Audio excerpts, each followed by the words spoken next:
Enfim, nós somos um corpo que do pó veio, pro pó vai voltar. O nosso corpo, ele é um solo. Aqui nós sentimos como reagimos. Toda essa base neuroeletroquímica são sementes que vão ser comunicações que nós precisamos compreender e regar à luz do entendimento, da autopercepção, da fonte viva, pura, cristalina da consciência.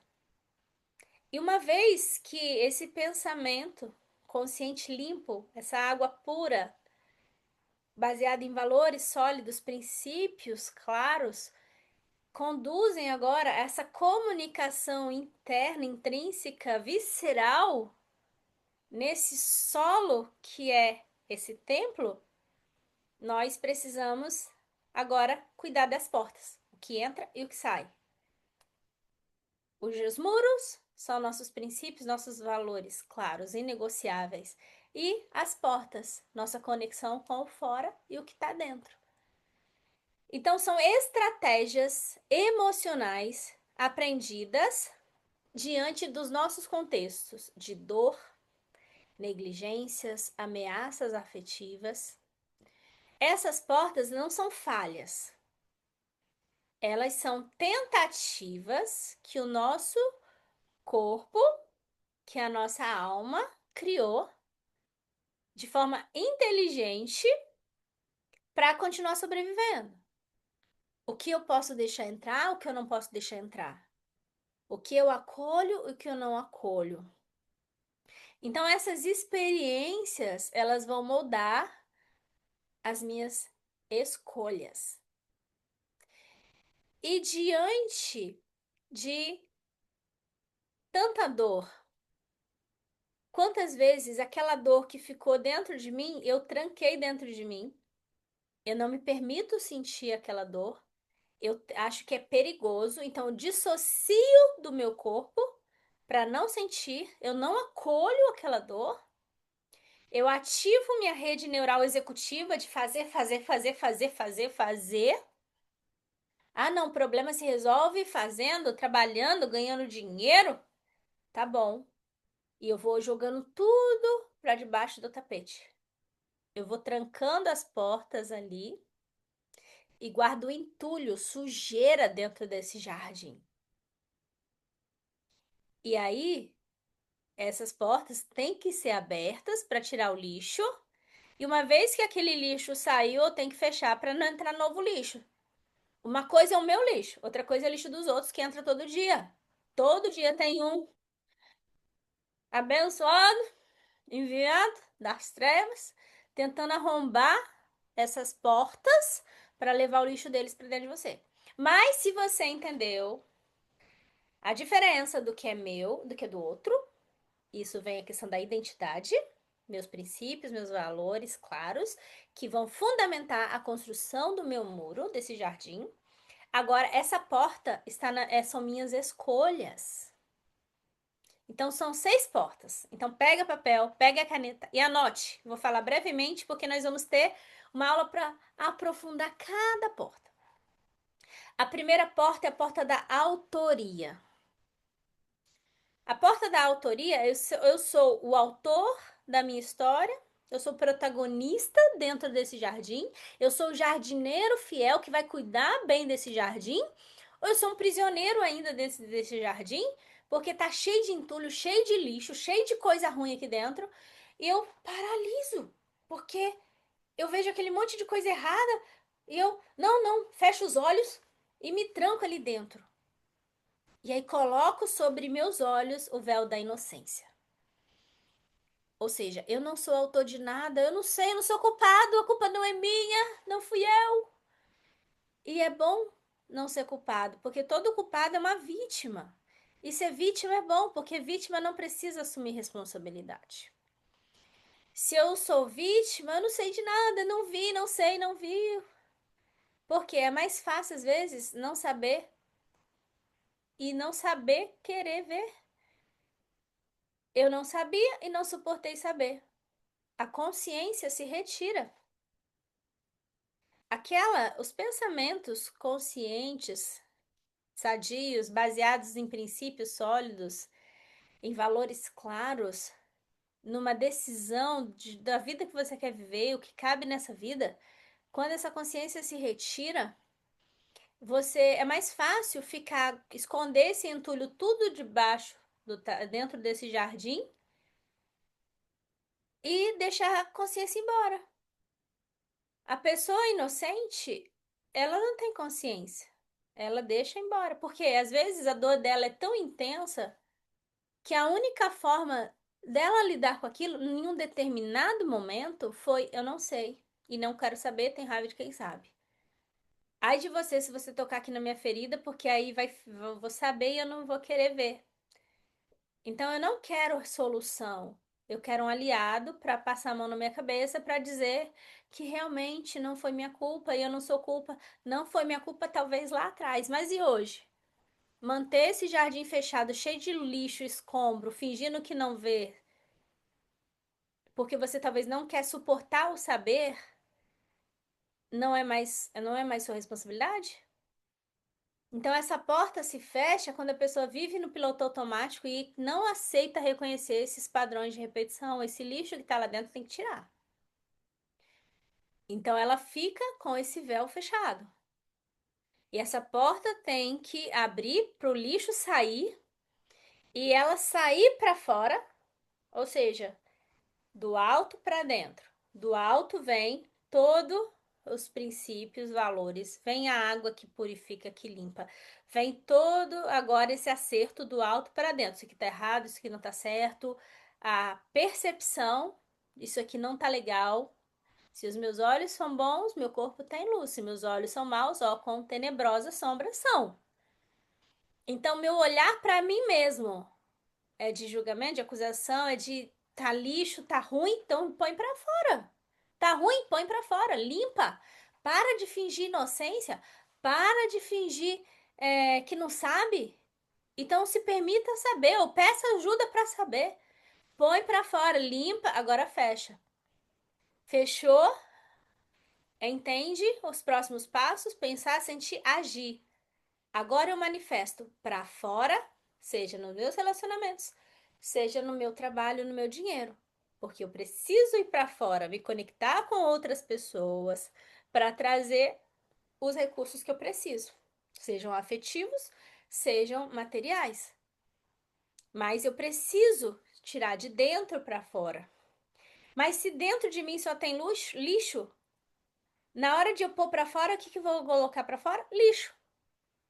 Enquanto eu ficar com o véu da inocência fechado, eu não vou enxergar o que eu preciso tirar.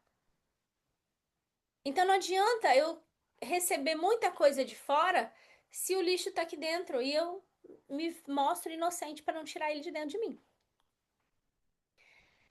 A segunda porta, a porta do afeto. O vazio de um colo que eu não recebi. É uma porta relacionada à nossa carência. Quando éramos crianças, era nosso direito de ser amado, cuidado, protegido, estimulado, reconhecido, provido. E realmente, quando isso não aconteceu, nós éramos só crianças inocentes. Tínhamos em nós a primeira porta, o véu da inocência. Só que nós crescemos. Quando éramos crianças, era a responsabilidade de um pai, de uma mãe, nos entregar isso. E se eles não nos entregou, hoje, na porta da autoria, eu levanto e vou buscar. Mas quantas vezes a gente não busca porque a gente espera alguém sair de fora, entrar dentro do nosso jardim e nos trazer esse colo, esse carinho, esse cuidado que um pai e uma mãe não deram. E essas pessoas, pela sua carência, elas deixam de sair, de exercer sua própria autoria, sua própria autorresponsabilidade de se dar colo, de se dar carinho, porque aprenderam a implorar por afeto, a paralisar, esperar receber. E a ausência desses vínculos seguros geram comportamentos de muita dependência emocional. Uma necessidade constante de receber algo para se sentir amado, como uma prova de amor. Se você me ama, me dá carinho, me dá cuidado, me dá colo. Prova que você me ama, porque nem eu mesmo sei o que é me amar. É a porta do afeto. Esse colo não recebido. Precisei de cuidado, ninguém me deu, e agora eu sou um eterno carente implorando por afeto. Então, a gente precisa aprender a habitar o corpo e entregar nossas necessidades básicas. Temos necessidades de afeto, temos necessidade de colo, de carinho, de cuidado, mas como fazer isso? Então, fica tranquilo que nós vamos explorar bastante essa porta. A terceira porta é a porta da autoimagem. Então, imagina um camaleão que está cansado de se moldar. O camaleão na natureza, quando ele está perto de um tronco, ele fica marrom. Quando ele está no meio das flores, ele fica das folhas, ele fica verde. Ele está sempre se adaptando. E chega uma hora que ele está cansado. Então, a porta da autoimagem, talvez você seja esse camaleão cansado de se moldar, de mudar em prol da vida dos outros, a expectativa dos outros. Imagine também um espelho quebrado. Imagina que o espelho que você está quebrado. Quando você olha para o espelho quebrado, você vai ver vários fragmentos do espelho de imagens distorcidas de quem você é. Então, esse espelho quebrado, ele está muito ligado à nossa dor de não sermos reconhecidos, de não sermos aprovados por outros. Criando em nós uma imagem distorcida que o meu valor está no que o outro, como o outro me vê. O meu valor está na minha reputação. A minha reputação e a minha identidade, ela é frágil, porque ela sempre se fragmenta, ela se quebra diante do peso da comparação, da vergonha ou do desempenho que talvez eu tento mostrar para provar o meu valor. Então, qual é o engano dessa porta? Qual é o lixo que a gente guarda dentro da gente que tem que ser jogado fora? Eu só me amo se os outros me amarem. O meu valor está no que os outros veem, no que os outros falam de mim, na expectativa que ele tem de mim. Se eu atendo a expectativa deles, eu sou digno de amor. Ou seja, eu estou, de novo, esperando de fora algo que eu deveria cultivar dentro de mim. Eu poderia ter plantado essas sementes boas quando eu era uma criança, mas não foi possível. Eu fui inocente? Fui vítima da falta de reconhecimento, de carinho, de cuidado? Fui. Mas e agora? Eu ainda vou esperar que os outros me amem para eu poder olhar para mim e dizer que eu sou digno de amor? Será que a identidade do Criador em mim, do alto para dentro, não é suficiente? E eu ainda busco um outro Salvador dentro de mim? Alguém que me elogia, alguém que me aplaude. Aí eu vou acreditar que eu tenho valor. A quarta porta, a autoproteção. Aquele grito que foi reprimido, aquela raiva reprimida. Eu me calei para não me perder. Para não perder alguém, para não ser indesejado, para não ser incompreendido, eu me calo. Porque eu não sei colocar limites claros, eu não sei me comunicar sem violência, eu não sei quais são os meus limites. Os meus muros estão ali rachados, quebrados, meus valores não estão claros. Eu nem sei o que é isso. Então qualquer um entra, invade meu jardim, as portas estão arrebentadas. E eu tô sendo invadido e eu me calo. Tô sendo invadido. E aí eu contenho essa raiva. Só que essa raiva contida é uma raiva somatizada, o meu corpo vai sentir. Eu vou sentir em nó na garganta, em tensão, em olhar pesado. Eu vou sentir no minhas vísceras aquela sensação. Só que eu tô tentando não perder do lado de fora, mas eu tô me perdendo de mim dentro. Não colocando limites, não colocando, dando aos outros a responsabilidade deles. E eu sufoco uma dor legítima em nome da aceitação. Mas ela tá viva ali dentro do meu corpo. Em tensões, em reatividades. Quando eu menos espero, eu explodo. E aí eu vou ferir pessoas que talvez não tem nada a ver com aquilo.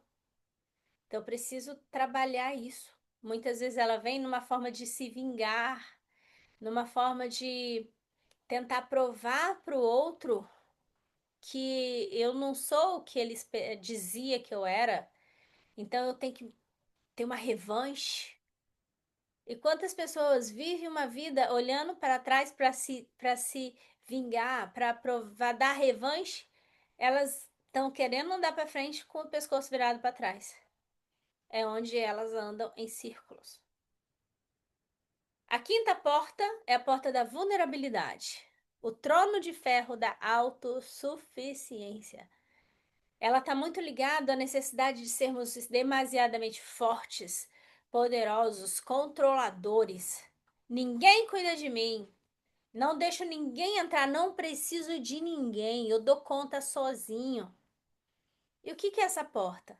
Nossas experiências adversas, nossas experiências de dor fazem com que a gente acredite que a nossa dor virou uma força, mas essa força, ela virou uma armadura pesada, de ferro, difícil de andar, e na verdade essa armadura de ferro da autossuficiência, ela se tornou uma prisão.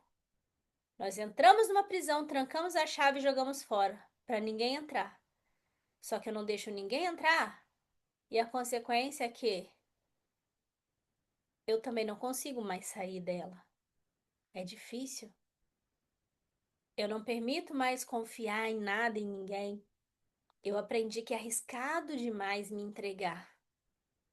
Eu não aceito que eu sou vulnerável. E chega uma hora que esse peso me destrói. Por isso, tantas pessoas, inclusive eu, passam por históricos de burnout, de esgotamento, porque elas fazem uma força além daquela que seria necessária. Estão sempre carregando peso, estão sempre controlando o incontrolável e se esgota. É cansativo. E o corpo vai gritar. E a sexta porta é a porta do merecimento. Será que eu não mereço? Será que eu mereço ou não mereço? Ou seja, ela está muito associada com um tribunal interno contínuo. Todo dia você tem um tribunal dentro de você e a sentença do juiz é clara: culpado, culpada, errado. Essa porta, ela está relacionada com a dor de autopunição. Então, quem é culpado merece o céu ou merece o inferno? Quem é culpado merece o inferno, se autocondena, se autopune. Pega um chicote gigante, dá nas suas costas, o chicote vai lá no pé, de tão forte. Eu mereço sofrer, eu mereço uma vida ruim, eu não mereço coisas boas. Tá doendo, é minha culpa mesmo, eu tenho que sofrer. E quando eu sofro, é bom. Como assim é bom sofrer? Porque se eu me julgo culpado e eu tô sofrendo, de alguma forma eu tô pagando alguma penitência. E se eu tô pagando alguma penitência, eu tô fazendo justiça, nem que seja contra mim mesmo. Então, essa porta, ela tá muito ligada com a culpa, com uma autocobrança implacável que nós temos conosco. É a pessoa que se culpa por tudo, como se ela nunca tivesse o direito de ser feliz, direito de ter prazer, direito de descansar, direito de receber amor. Então, nós vamos trabalhar isso. Tirar esse tribunal infinito de punição, de culpa de dentro de você. Então, essas 6 portas são a base para a construção do nosso jardim interior, um território com escuta e com a escuta, esse tempo de autoconsciência, de autopercepção, para que a gente possa sentir e florescer. Sentir e florescer. No próximo vídeo, nós vamos falar sobre a base científica, sobre os protagonistas, os autores principais, né, da neurociência que enfatizam esses temas.